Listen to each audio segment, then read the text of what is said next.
இந்தியாவுக்கு தெற்கே இந்திய பெருங்கடலில் இருக்கக்கூடிய அமெரிக்கா பிரிட்டிஷ் கூட்டு இராணுவ தளமான டியாகோ காஷியாவை நோக்கி ஈரான் 2 ஏவுகணைகளை ஏவியிருக்காங்க. அவற்றில் எந்த ஏவுகணையும் அந்த தளத்தை சென்றடையவில்லை. ஹர்முஸ் நீரிணை வழியாக சரக்கு போக்குவரத்தை தடுப்பதற்கான ஈரானின் முயற்சிகளை முறியடிக்க தங்களது இராணுவ தளங்களை பயன்படுத்தலாம் என்று பிரிட்டன் வெள்ளிக்கிழமை தெரிவித்திருந்தது. ஆனால் அவ்வாறு இராணுவ தளங்களை அமெரிக்கா பயன்படுத்துவது பதட்டங்களின் அதிகரிப்பாகவே பார்க்கப்படும் என்று பிரிட்டனை ஈரான் எச்சரித்திருந்தாங்க. சனிக்கிழமை ஈரானின் ஏவுகணை தாக்குதல் இலக்கை எட்டாமல் தோல்வியடைந்தாலும் அது பல கேள்விகளையும் எழுப்பியிருந்தது. இதுல மிகப்பெரிய கேள்வி என்னவென்றால், ஈரானுக்கும் மத்திய கிழக்கு நாடுகளுக்கும் இடையிலான போர் இந்தியாவின் எல்லையை எட்டிவிட்டதா? இது இந்தியாவிற்கு எத்தகைய தாக்கத்தை ஏற்படுத்தும்? இரண்டாவது கேள்வி, வேண்டாம் என்று சொல்லியும் பிரிட்டனும் இந்த போரில் இணைந்துள்ளதா? இது இந்த போரின் எல்லையை விரிவுபடுத்துமா? இந்த சூழல்களை உன்னிப்பாக கவனித்து வரும் நிபுணர்கள் பிபிசி ஹிந்தியிடம் பேசும் பொழுது இந்த முன்னேற்றம் இந்தியாவிற்கு பல கவலைகளை எழுப்புகிறது என்றும், டியாகோ காஷியா மீதான தாக்குதல் இந்த போர் தீவிரமடைவதற்கான சாத்தியக்கூறுகளை அதிகரித்துள்ளதாகவும் தெரிவித்திருக்காங்க. டியாகோ காஷியாவை நோக்கி ஏவுகணைகள் ஏவப்பட்ட செய்தியை பெயர் குறிப்பிடாத அமெரிக்க அதிகாரிகளை மேற்கோள் காட்டி வால் ஸ்ட்ரீட் ஜெனரல் பத்திரிகை முதல்ல வெளியிட்டிருந்தது. இதனைத் தொடர்ந்து பிபிசி பல்வேறு தரப்பினரிடம் பேசியதில் அவர்கள் இந்த செய்தியை உறுதிப்படுத்தினர். ஈரான் அந்த தளத்தை நோக்கி 2 ஏவுகணைகளை ஏவியதை பிரிட்டிஷ் பாதுகாப்பு அமைச்சகம் இதுவரை உறுதிப்படுத்தவோ அல்லது மறுக்கவோ இல்லை.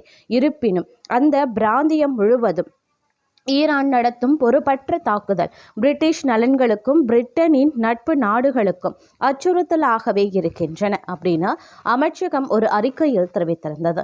டியாகோ காஷியாவில் இருந்து தற்காப்பு தாக்குதல் பணிகளை மேற்கொள்ள அமெரிக்க இராணுவத்திற்கு பிரிட்டன் அனுமதி அளித்திருந்தாங்க.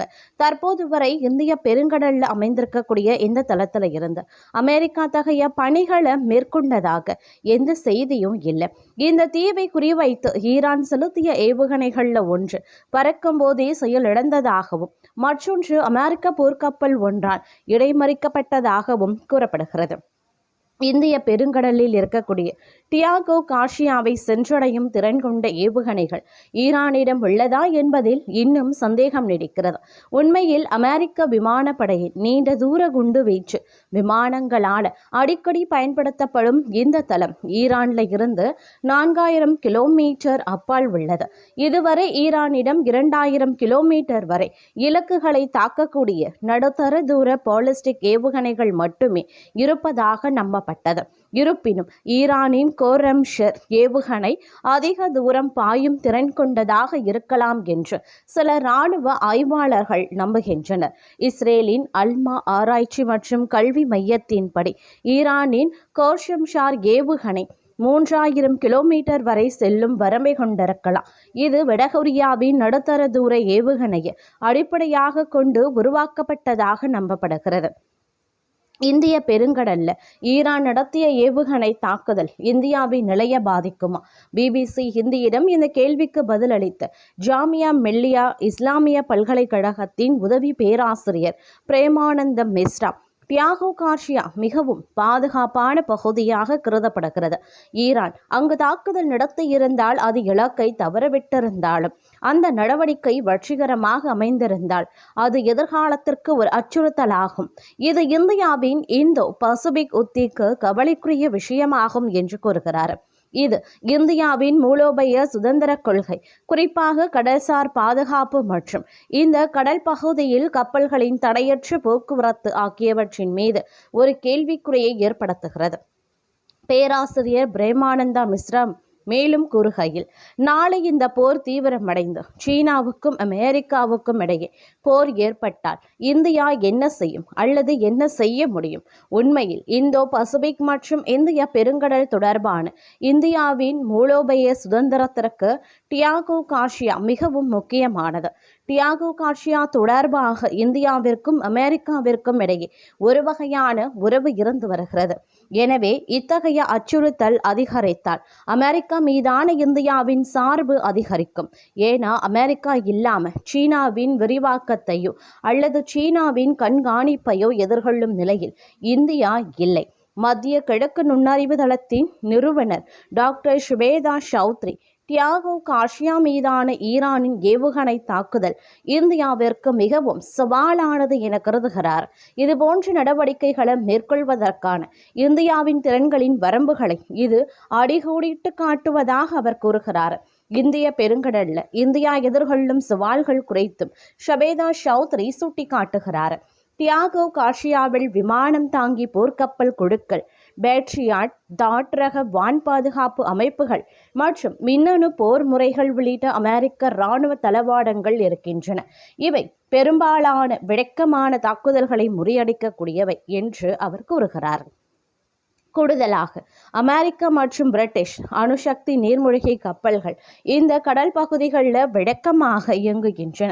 எந்த ஒரு இந்திய கடற்படை குழுவும் டியாகோ கார்சியா மீதான அதன் தாக்குதல் வரம்பை எட்டுவதற்கு முன்பே எதிர்தரப்பு நீர்மூழ்கி கப்பல்களின் கடுமையான அச்சுறுத்தலை எதிர்கொள்ளவும் நேரிடும். ஈரானுடனான இந்த மோதல்ல நேரடியாக ஈடுபட பிரிட்டனும் ஐரோப்பாவும் தயக்கம் காட்டி வருகின்றனர்.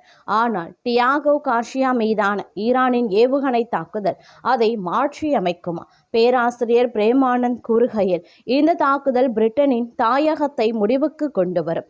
நீங்கள் டியாகோ கார்சியா மீது IRPM இடைநிலை தொலைவு பாலிஸ்டிக் ஏவுகணைகளை பயன்படுத்துகிறீர்கள் அப்படின்னா உலகம் முழுவதும் இருக்கக்கூடிய பிரிட்டனின் கடற்படை அல்லது இராணுவ தளங்கள் ஆபத்தில் இருப்பதாக பொருள். எனவே ஐரோப்பா மற்றும் குறைந்தபட்சம் பிரிட்டனை பொறுத்தவரை இந்த தாயகம் முடிவுக்கு வரும். அவர்கள் அமெரிக்காவின் பாதுகாப்பு கொடையின் கீழ் வரவேண்டியும் இருக்கும் அப்படின்னு அவர் சொல்லியிருக்காரு. அது மட்டும் இல்லாம இது ஐரோப்பாவிற்கான ஒரு சமிக்கையாகும். அவர்களின் இராணுவ தளங்களும் பாதுகாப்பானவை அல்ல என்பதையும், ஈரானின் இந்த தாக்குதல் இந்த போரின் தீவிரத்தை மட்டுமே அதிகரிக்கும் என்பதையும் இது காட்டுகிறது.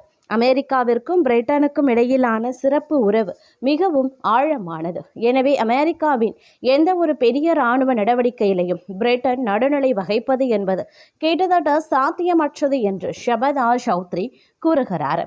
நேட்டோ அமைப்பிற்குள் உளவு தகவல் பகிர்வு செயல்முறைகள் மற்றும் இராணுவ ஒருங்கிணைப்பு ஆகியவை தானாகவே செயல்படுத்தப்படுகின்றன.